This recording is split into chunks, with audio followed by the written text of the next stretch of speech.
안녕하세요. Exchange Chan Megan. Joanne입니다.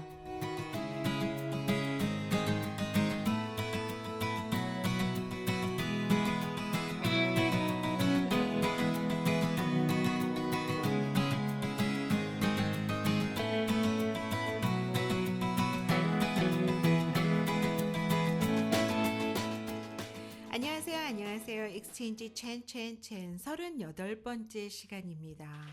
38번째 시간이기도 하고 올해 마지막 회이기도 하네요. 네, 메간하고 인사부터 나누겠습니다. Hi, Megan. Hi, Joanne. How are you? I'm fine, fine. Staying warm? Staying warm. Good. I'm glad. How are you? I don't know.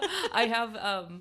I don't know if I've mentioned it, but I kind of have tall person problems for a not very tall person. Mm-hmm. I'm not super short, but I'm not tall. Mm-hmm. I'm not a big person. And so I my hands get cold and my nose gets cold and my feet get cold.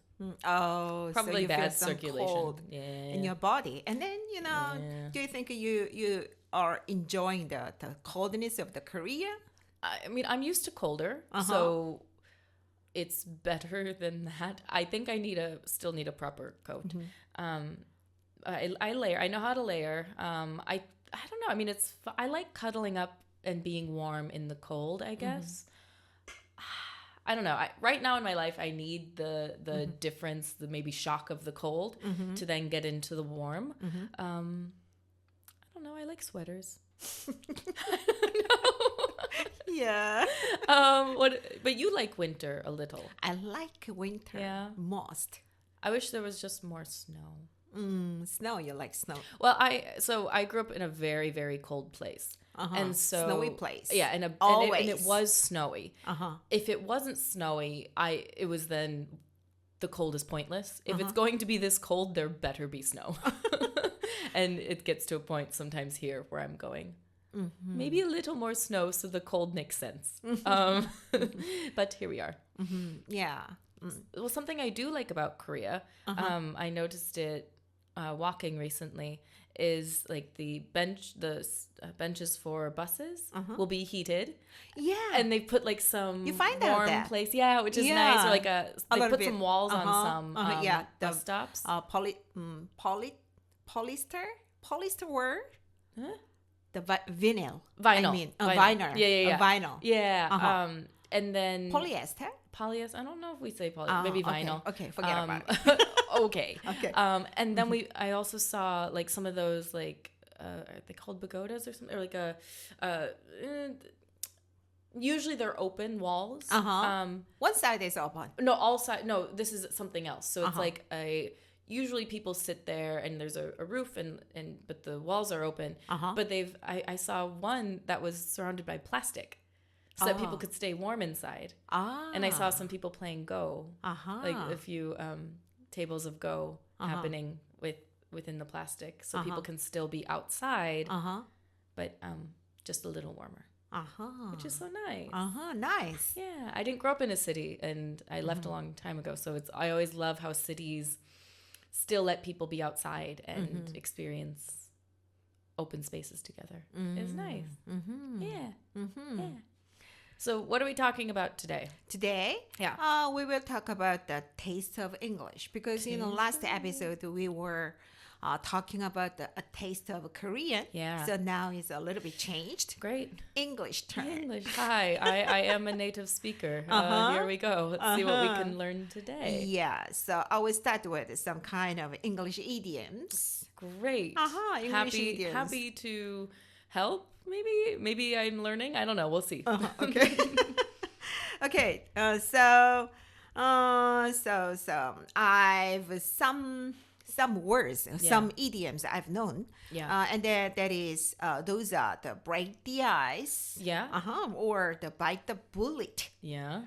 You know the meaning. That's very American. Yeah. And then hit the nail on the head. Yeah. Or burn the midnight oil. Yeah. A blessing in disguise.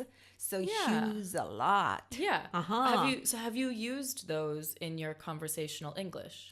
Yeah, I try to use that words, use that idioms so often, but I don't take I don't take a proper opportunity to use that word. Well, should we try? How would you break the ice? What does that mean? Break the ice. Yeah. Do you know what that one means? Break the ice. Of course, I know that. I know that meaning. Yeah. So I prepared some examples of that, the idioms uses. Yeah. And so the host told a funny joke to break the ice at the meeting. Yeah. Is it correct, right? Yeah. Uh-huh. Yeah. I mean, break the ice. I mean, I guess I use that one. I'm thinking of how often I would use any of these. That one I use often as like ice. We also say icebreakers. Icebreaker. So by using that idiom, if you have like how to break the ice, I'm going to break the ice like you said, the host did with a joke. I more often would use like icebreakers, and those are like questions. It means a person. No, someone could. Or joke. It's more like if you say what's an icebreaker is like a question, or because if you don't know someone, you might have some icebreakers, whether it's a joke or some questions or a certain conversation starter. Okay. It's like a conversation starter, however that looks. So we can use that idioms to the person who makes some kind of atmosphere a little bit smoother. Could if someone is the icebreaker, or an icebreaker is something. Some words. Yeah. So is the thing that breaks the ice. So if I am going to say an icebreaker, I'm not the icebreaker, but the thing I'm saying is the icebreaker. Yeah. That's right. Yeah. That's right. Oh, correct. Good job. You're so smart. Shush. Don't make fun of me. Yeah. What's another one? And then bite the bullet. Yeah. It means bite the bullet. I hate going to the dentist. My case. Yeah. But I will have to bite the bullet and go. Do you actually hate going to the dentist? Of course. Most people do. You're not? I loved it since I was a child. You love? I always looked forward to going to the dentist. Even though when I was a kid, I even had like a princess cap, they called it, which was I had a bad cavity and they put like a silver thing on top of it, and then it fell out because, you know, it was a baby tooth. So I had like, even though I had cavities and would have to get the shot and everything, I loved the dentist. I cannot believe that. You know, everybody gets some scared. I loved it as a kid. I looked forward. To imagine, you know, that tool make the sounds. Do you know what? I did not mind. That did not scare me. You don't mind? I loved it because when you leave, your teeth feel so clean. So I loved it. So you enjoyed the cleanness of your teeth. Yes, and I liked the process of it. It was a little weird because you're You're not a child. I was a baby when I loved it. I also had a fun experience when I was 10. So the dentist office I had as a kid in my little tiny hometown had if you are 10 and under, you would sign up for like a raffle. And the raffle was like, I mean, it's kind of, now that you think about it, it's kind of icky, but they had like a, nothing, okay, this sounds silly. So it was a, what is it? There was this big stuffed animal. We're talking large, like a plush toy. And it was in the dentist's office. Like for people to cuddle with. And every like few months, they would do a raffle for a child to win that stuffed animal. So maybe every month or every couple months. And I won once. And that was my big animal that I had. I was 10 years old. And it was a bear. And I won the bear. And so I loved the dentist even more. I loved the dentist, first of all, ever since I could go. All my siblings hated it. And I'm like, I'm excited to go to the dentist. You're excited. I was so excited always. When are we going next? Because we'd also get a little toy. And then I won the big toy. It was a good time. I love the dentist. You're so different. I get so excited even now to go to the dentist. I love it. Don't mind the pain. Like, even if it's pain, I love it. So weird, isn't it? Most people don't like it. I know I'm weird. Almost all. I'd say, and that's a big anxiety for a lot of people. And you used the idiom correctly to bite the bullet. A lot of people have to bite the bullet and go to the dentist. That's right. Yeah. That's correct. I don't have to bite any bullets to go to the dentist. Then you bite the candies. I know. And then go to the dentist. No, I hope not, because then I would need to go more often. Like more often. I don't want my teeth to be bad, so I don't eat the candies. Bite the bullet. I mean, yeah. Okay. And then hit the nail on the head. Yeah. As the exact spot. Yeah. And so when she explained the problem, she really hit the nail on the had. It'd be like saying exactly. Exact spot. Exactly. Yeah. So I sometimes use that. Yeah, sometimes it happens. It happens to use this kind of idioms sometimes, but not so often. No, I've used it, but it's I'd say more commonly in my vernacular. It's like, oh, exactly, like spot on, spot on. Maybe I use that idiom more. But yeah, it's a fun one. Hit the nail on the head. Hit the nail on the head. And then burn the midnight oil. Every Korean students have some the midnight oil. Just right before examination. They always do this. Burn the midnight oil. Yeah, burn the midnight oil. I don't think I've ever used that I can remember. There has been really? I know it, and I know what it means, and I have burned the midnight oil. I've stayed up all night and done things and created, but it's not something that I use. It's not an idiom I often use. Why? You didn't do some kind of cram before, just right before? Yeah, but I didn't say that. You didn't say that? I've done the thing. I have burned the midnight oil, but I didn't express it in that way. If that makes sense. I didn't express that. I say, I burned the midnight oil last night. No, I didn't say that. Like, I stayed up all night. Then instead of that, these idioms, you used another idiom for. Well, no, not even an idiom. I stayed up all night. Just don't expose your studying all night. No, I did say it. Yeah, I just say like, I stayed up all night last night. Staying up all night last night. Yeah, or I didn't sleep. Didn't sleep. Yeah. Created all night. I don't know. I guess I just haven't used that one, and not that it's a bad idiom. I don't think I learned it early on enough, or had enough people in my life using it, so it just kind of like, I know what it means. It just wasn't a common thing. So yeah. Okay. And the last one, a blessing in disguise. A blessing in disguise. Yeah. From my memory, you used this. I have idioms. used it. I've used a blessing in disguise for sure. Yeah. One or two times. Yeah. I don't know exactly, but so it means losing that job was a blessing in disguise because it led to a better opportunity. Yeah. Yeah. That one I find funny. So like, if you have like break the ice, bite the bullet, hit the nail on the head, burn the midnight oil, those like, they are idioms. They feel more idiom-like than blessing in disguise. Because a blessing in disguise, I don't know, that feels a bit more literal than than hit the nail on the head. That feels more idiom or metaphorical. Blessing in disguise, sure, it's a bit poetic, but it just feels a bit more literal. Like, that was ultimately a blessing, right? So because I would use a lot of the same words to say it more literally than as an idiom, but that might just be my opinion, or because I'm so used to it. I've definitely used it with you before. Blessing in disguise. Sure. So a lot of idioms. I don't like it. That kind of English has a lot of idioms to express something, and then. But once we know these kind of idioms, it could be so easier to express our mindset or our thought in a very short sentence. Honestly, until I learned, or until I became an English teacher, I just didn't think about idioms as much. I saw them, I guess I just didn't really know the word. It's an expression. I was like, that's a way someone expresses it. But we use a lot in the English language, for sure. So we don't need to express my thought in a very long sentence. Yeah, that's true. Just one sentence means a lot. And express exactly phrase, what I want. A little phrase, yeah. Oh, that's true. Yeah. We do use it. And I think I probably use more than I realize sometimes, just because it's so common. So you are so used to that, that you don't recognize that, I used it. I have used it so a lot. Sometimes I catch myself because I just, especially when I'm speaking to non-native speakers, I'll do something and I go, wait, that's very idiom. That's an idiom that I just used.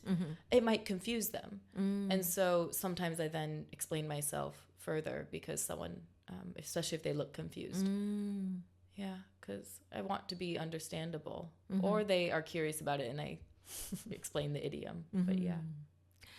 And then I want to know, is there other idioms you use often? You can tell us. Honestly, I'm so tired right now. And I think they're just a big thing in my life that I don't forget, or that I do forget I use it rather. But if I like off the top of my head, well, first of all, that's an idiom. If I say off the top of my head, like that just means, can I think of it right away or on the tip of my tongue? Those are things, but I mean, I need to look up more, but I think some common ones, like I said, off the top of my head, that's one that I often maybe use. I think a fun one is like elephant in the room. Elephant in the room. Yeah, if there's like we need to talk about the elephant in the room. Elephant in the room. What do you mean? Okay. Elephant. Do you think it's possible for elephant to into the room? Well, no. So technically, if we think about it, like, so I'll kind of say where it comes from, but then also, like, technically it just means it's something controversial or a big topic that's weighing down the room, that's big in the room, and you should confront it. So if you say, like, meaning if you and I are sitting here talking and then there's a huge elephant, but we're ignoring it, we should probably talk about the elephant in the room, right? So think, because it takes up a lot of space in a room physically, and it's in a metaphorical way. So a big issue, a big topic, something that's in the room very physically big, or metaphorically big rather, figuratively big, and we should maybe, so it's like maybe a scandal, a controversial thing, or if there's like maybe a big disagreement that we just are avoiding and not talking about, like, could you feel the elephant in the room? Sometimes, like, if you go to your in-laws' house maybe, or like a friend, like, and there's obviously some people are fighting, but no one's talking about it, you go, oh, that was a big elephant in the room. Yeah. Oh, elephant in the room. So that's funny. Fun. It is funny. It is funny. Funny. Other than that, I don't know. Let me find a list. Okay, then let me talk about you. When I listen to your saying, your comment. Yeah. Commenting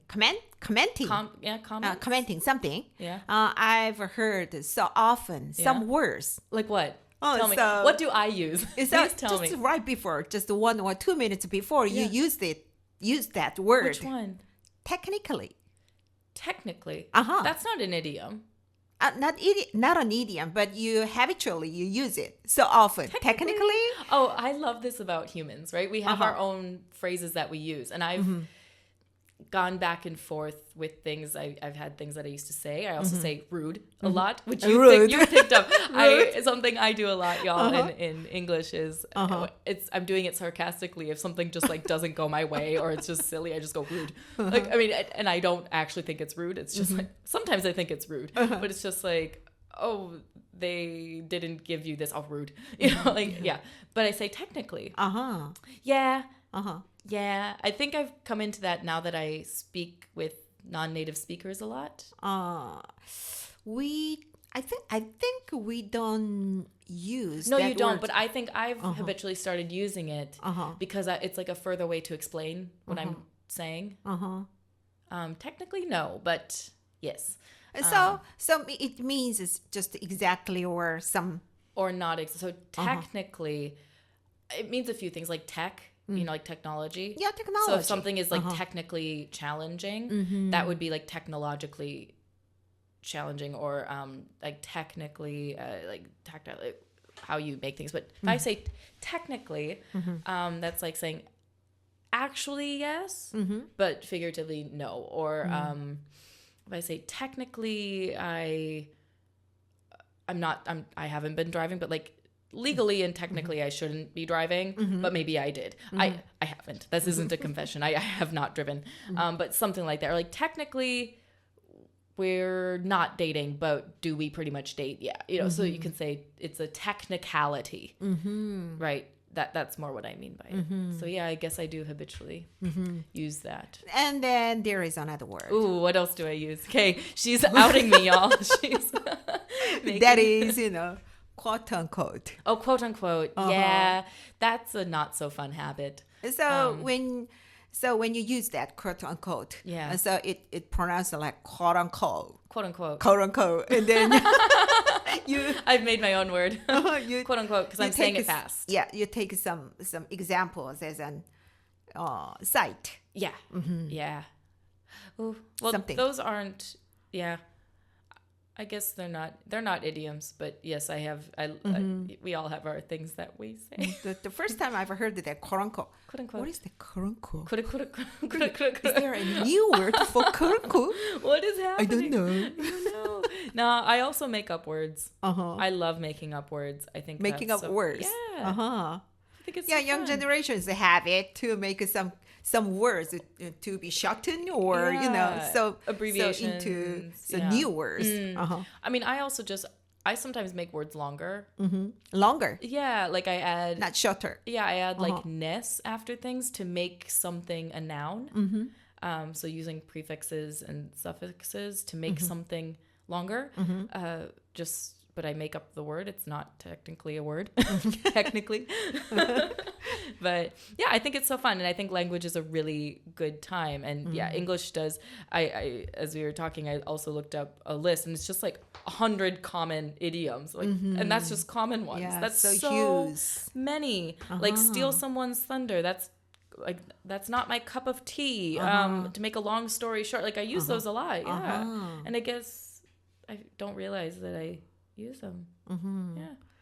You don't recognize that you are using so many idioms in your normal speech. I think I just don't realize that it becomes a part of it's very common in English. And so we just kind of use these phrases, as you said, a shorter way to express ourselves. So as one of the foreigners who want to learn English, it means that we've got a lot to learn.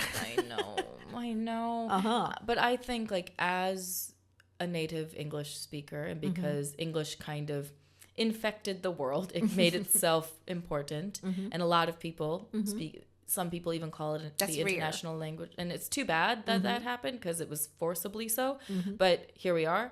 I think it's then a responsibility as a native speaker, and especially as someone who has taught, is to then have patience and be like, oh, I might be using, especially if someone goes, I don't know what that means.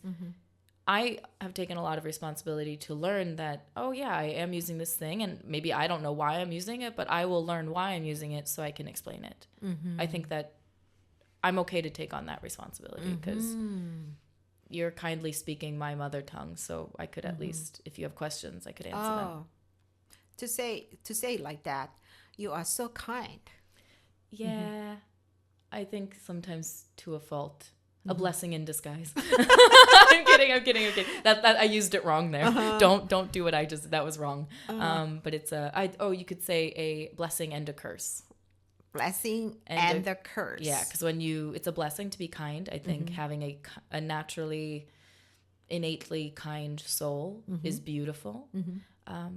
But sometimes our world takes advantage of kindness. And I haven't always had thick enough skin, that's another one, to combat that and stand up for myself in certain ways. So it's been, to my detriment, I've sometimes been too kind, but I've been learning. Yeah. I'm happy to do it. I think we need more kindness in the world. So okay, then kind guy, please play a music, which is not so kind. It's called it's not promoting kindness. It's called Toxic Till the End by Rosé.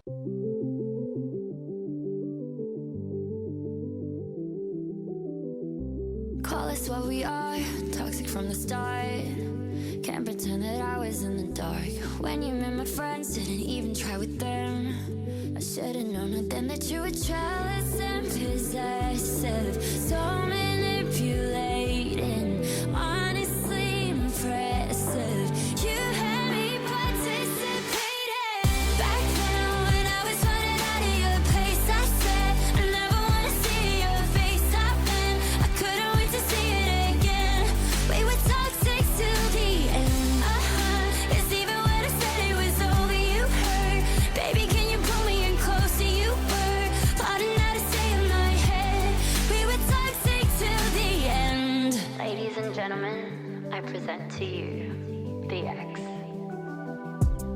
favorite game is chess. Who would ever guess? Playing with the pieces in my chest. Now he's on the screen, I'm saying don't leave.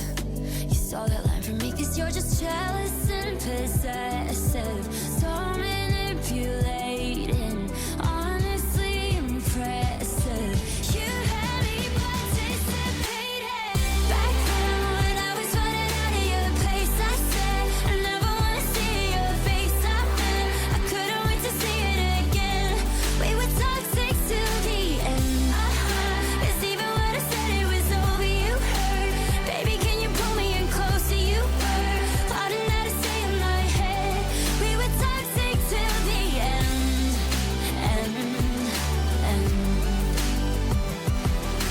I can't forgive you for a lot of things. For not giving me back my Tiffany rings. I'll never forgive you for one thing, my dear. You wasted my prettiest years. Back then when I was running out of your place, I said I never want to see your face. I meant I couldn't wait to see it again. We were toxic. Cause even when I said it was over, you heard. Baby, can you pull me in closer? You were loud enough to say in my head. We were toxic till the end. We were toxic till the end. You know, we Koreans have some kind of disadvantage to learn English because, you know, we don't have some sort of the pronunciation in Korean language. Yeah. So for example, some kind of R sound. Yeah, that's a big one. Sound of a thing. So the is, I think, hard for anyone. So hard I think to most make people it. don't. Like when I was in Germany, that was hard for it's really hard for Germans. It's hard for Taiwan. Yeah, very hard here too. But very common in a lot of Eastern languages, Asian languages. So not There's the an only L. one, only our province. No. Oh. Because every language has a different like mouth movements. Yeah, that's right. And tongue positions. It's just particular to each place. But I'm curious for like you as a non-native speaker from your Korean native tongue, the differences. Yeah. And then we have very difficulties to making this kind of R sound or third sound, but you recognize it so exactly. Me? So differences of R and L. Yeah. And th and the. And there's also like not many the or f sounds in the sound. Yeah, and like b and m. B yeah, sound. So something I do often when I teach is I have a student watch my mouth and my watch tongue. your mouth. Watch my mouth and watch my tongue. My tongue. Yeah, and sometimes I'll do it exaggerated. But sometimes I notice a huge improvement even just in the 2 seconds when they like half a second when they change. For instance, if they need to instead of just doing like in Korean, I've taught some or helped people already. Instead of just putting your two lips together like I say put your top teeth on your bottom lip. That is victory. Victory. But that's not a very common sound not common. For Korean.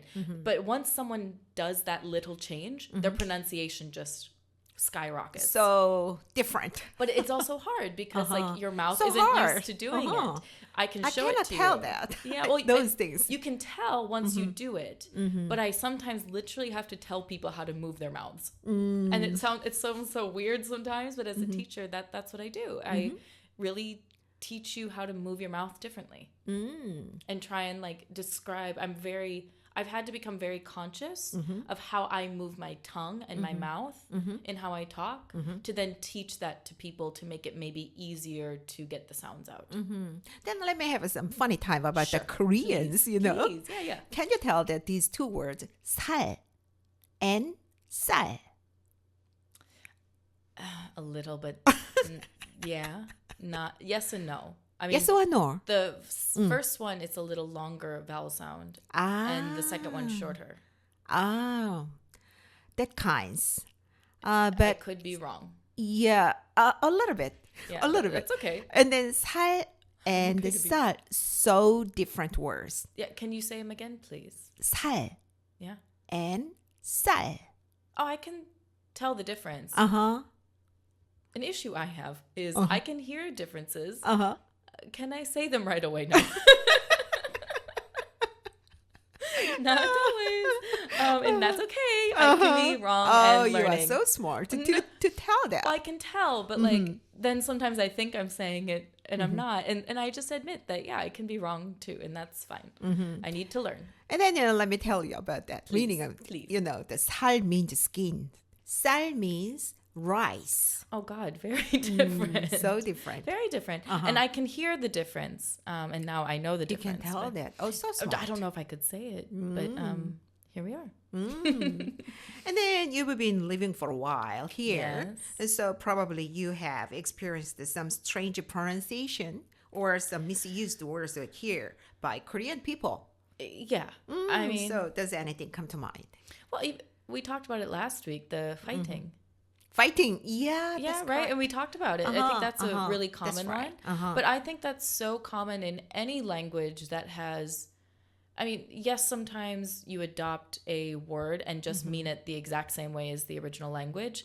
Like, for instance, if a German word, the word Wanderlust, we use the word Wanderlust in English, meaning the exact same thing. We just anglicized the pronunciation. But some things, you actually do one in Korean that's very similar to German, actually. You say Handyphone.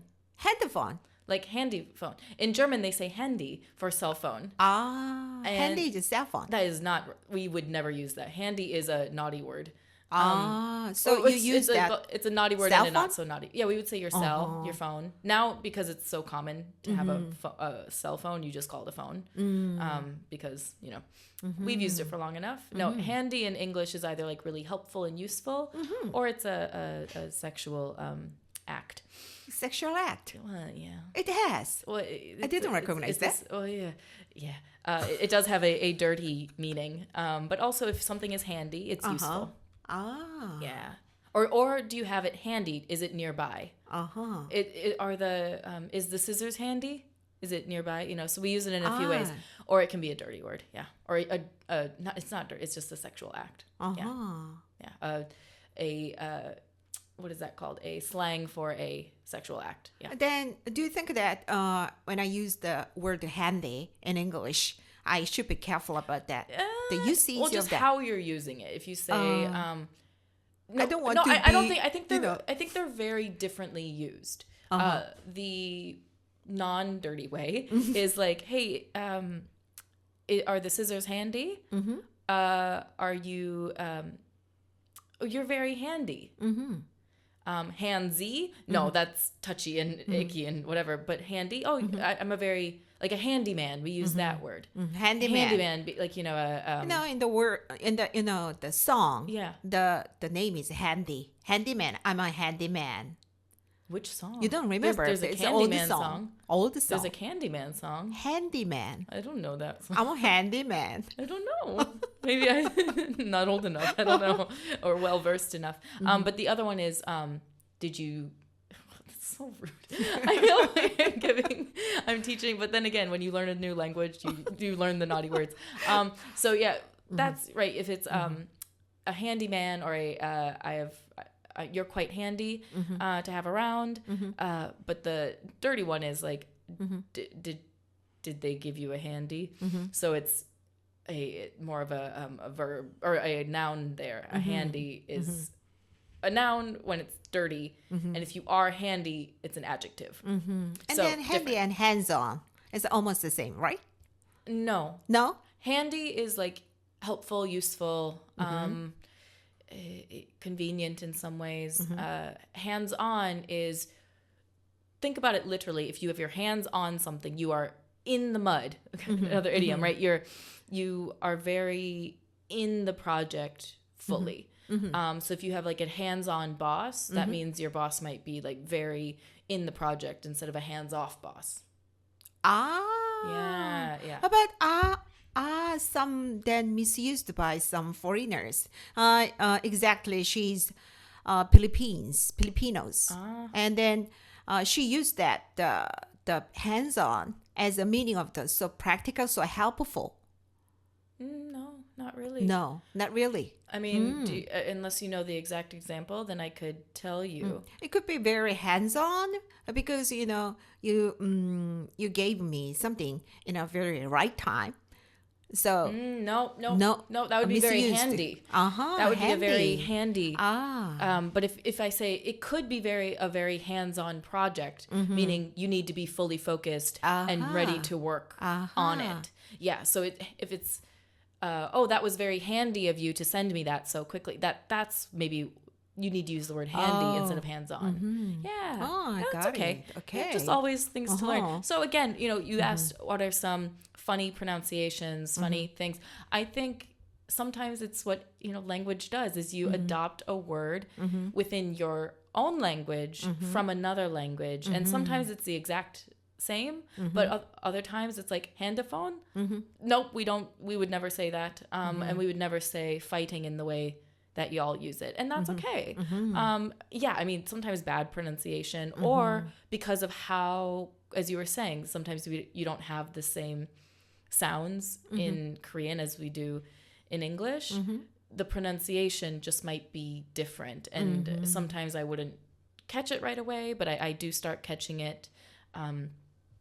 So I mean, like even Americano is just pronounced, it's the same word and we use it the exact same way, but you pronounce it more Korean than I would as Americano. Yeah. So Americano. Yeah. Yeah.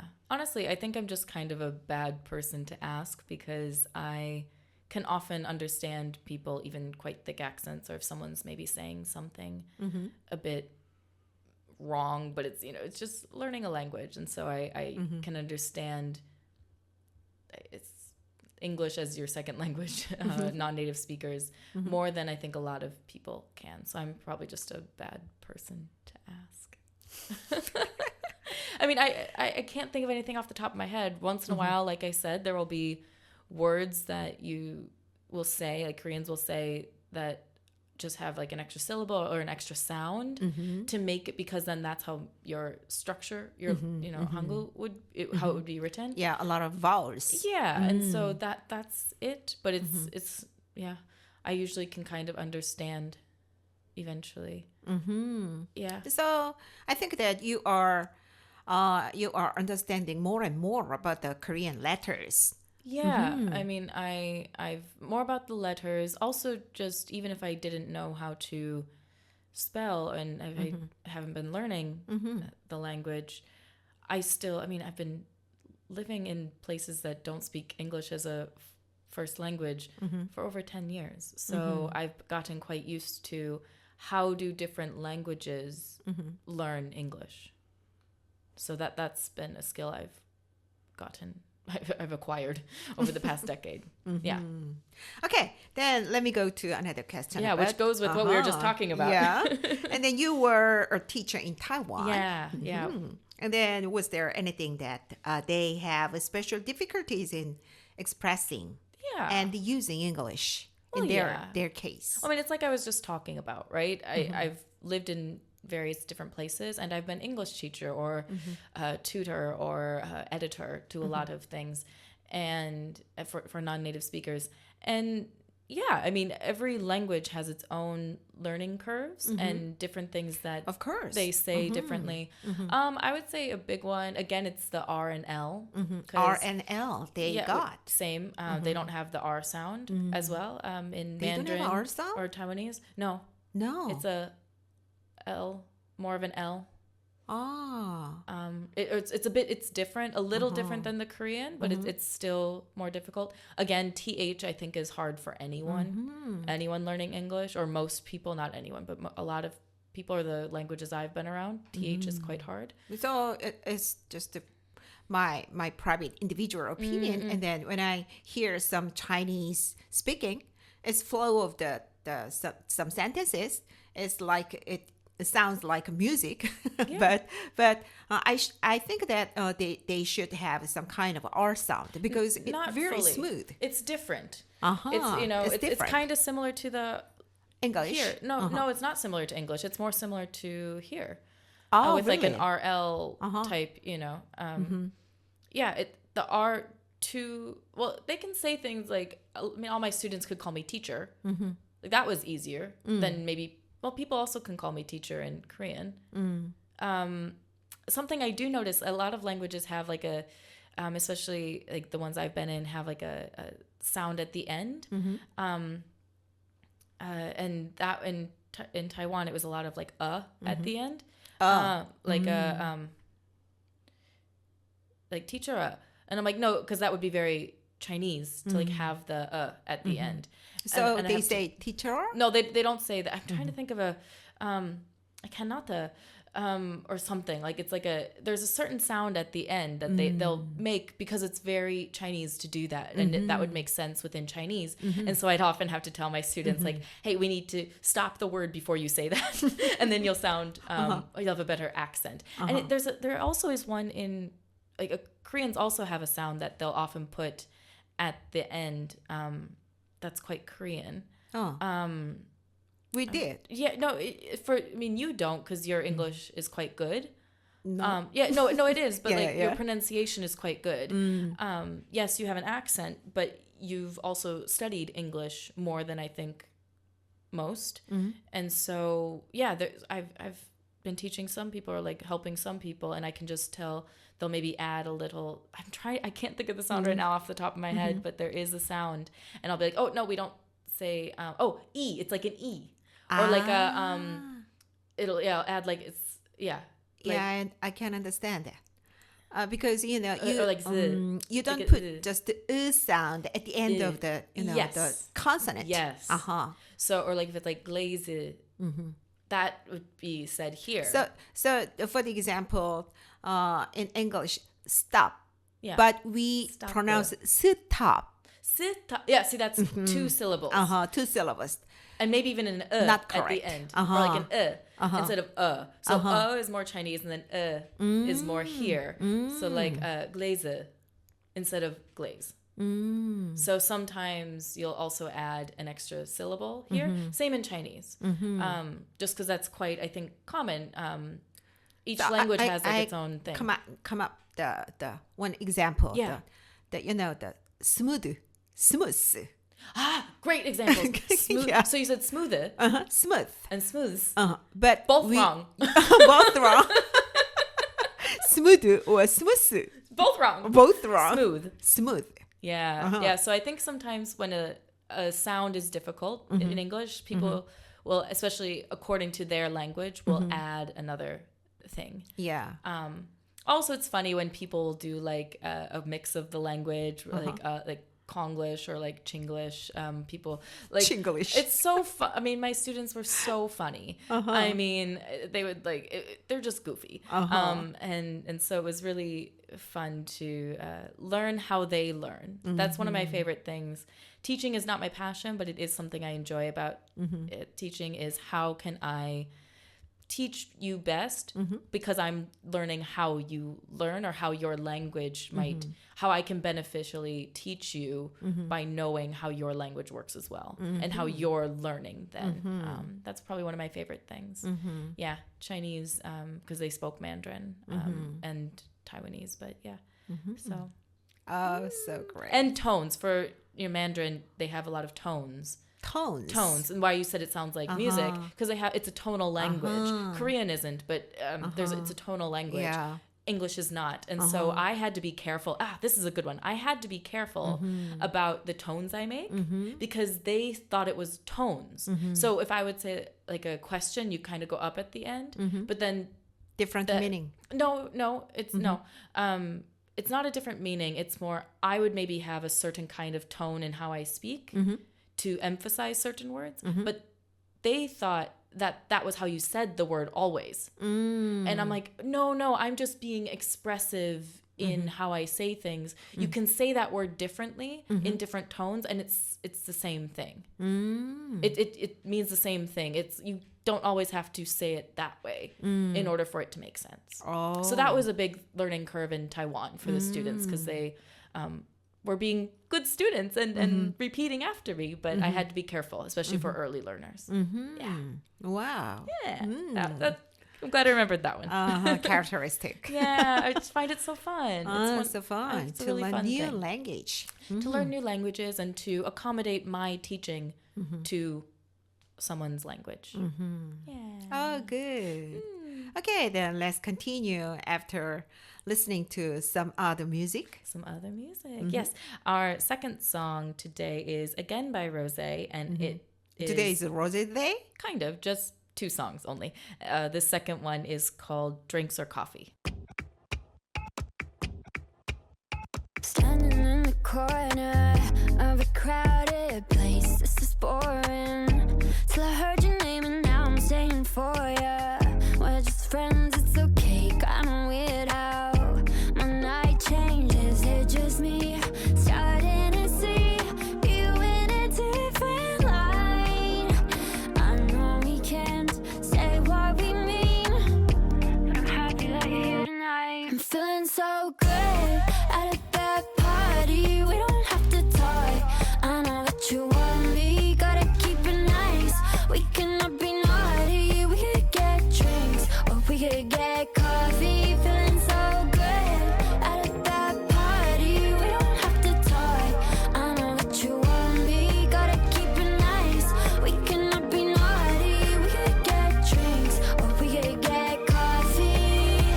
Is it so long? I've been thinking about you all day. Yesterday and today and tomorrow. Is it so long? I've been bending the truth all day. Yesterday and today and tomorrow. Is it just me starting to see you in a different light?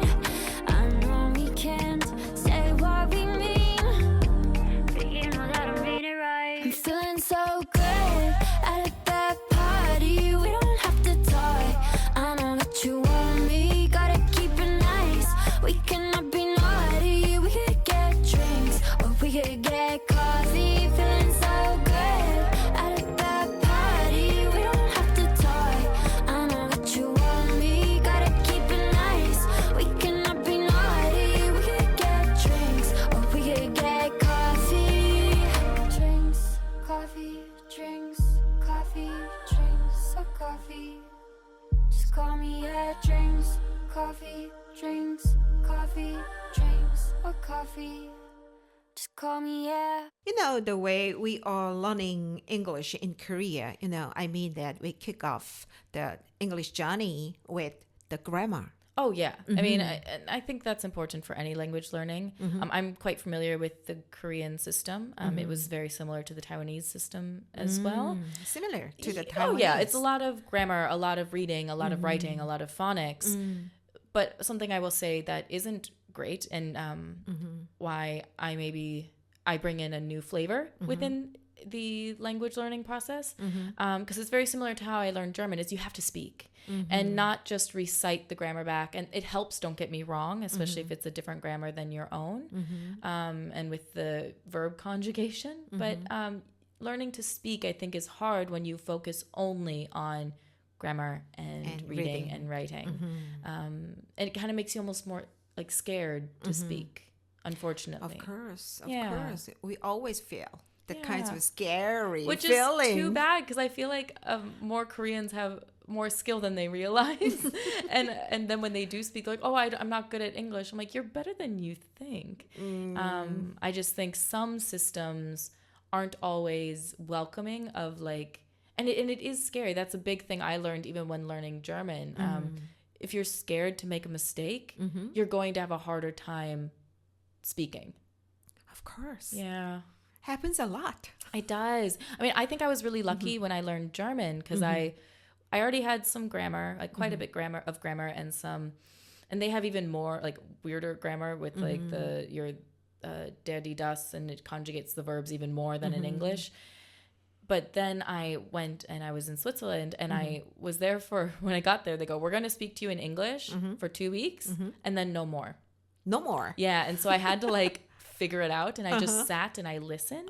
And yes, I had a background of knowledge, but I also had this really beautiful thing which has informed my English teaching. So either contact us if you want me to teach you, but more than that, find someone who's compassionate, because how I learned is whenever I made a mistake, especially the grandmother there would repeat what I was saying back to me, but in a correct way.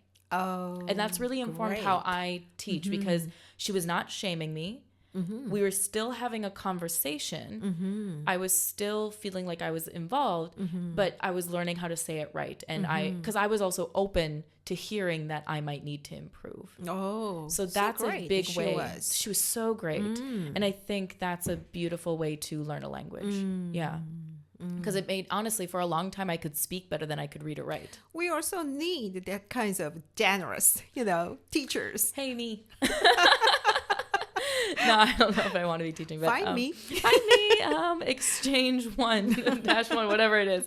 Okay. No, but it's, I think find people to speak with is my biggest. That's the best way. Yeah, it really is. And I always say the goal is cheeky conversation. So you can best express yourself. Not the former. No, be fun and cheeky and express yourself. Speaking of expressing yourself, you have some end of year salutations or New Year's greetings? Yes, I have some. It's our last. Yeah, last day. I cannot telling this because, today is the last day of this year. Yeah. So we want to thank you, all of our listeners, for being with us throughout this year. And we wish you a happy and prosperous new year. Yeah, a happy and prosperous new year. Lots of luck and warm wishes and love and success. Yeah. Don't fall into the January trap, though. That's annoying. January trap. Yeah, January deserves a better time. People are like, I need to go on a diet. I need to do this. No, yeah, a lot enjoy of yourself. People. Enjoy yourself in the new year. Instead of January trap, what would you like to do? Well, I mean, I have my own ambitions and goals for the new year, which I don't need to share now. But in order to prepare for those things and to have more of ease and not have that, I guess you could say like clutching of January, it needs to be perfect. No, I do a cleansing ritual because I'm usually alone on the new year, and I just prepare myself of shedding the old, let that stay in the old year, and be ready for the new year and to fulfill that which I desire. Wow. Yeah. What about you? What will you do? For me? Yeah. I have to prepare a lot of things to give offerings to my ancestors. Ah, perfect. That'll be nice. Oh. Too much work? Too much work. Ah, maybe you need to shed that in the new year. I'm kidding. Not the offering, but it being too much work. Yeah, it really. So again, thank you all for your support this year. We hope to have you again in the new year. Shed Next the year. Old, shed the old, leave it in 2024, and welcome in the fresh new energy of 2025. So yeah, I guess with that we will say our goodbyes, and then I will say some New Year's greeting in Korean. Please. 새해 복 많이 받으세요. And I will say it in English. Happy New Year. Happy everyone. New Year. We hope you have a great turn of the tides as an idiom. And we will see you next time. See you next time. Thank you all. Happy New Year. Bye. Bye. Our last song is Espresso by Sabrina Carpenter.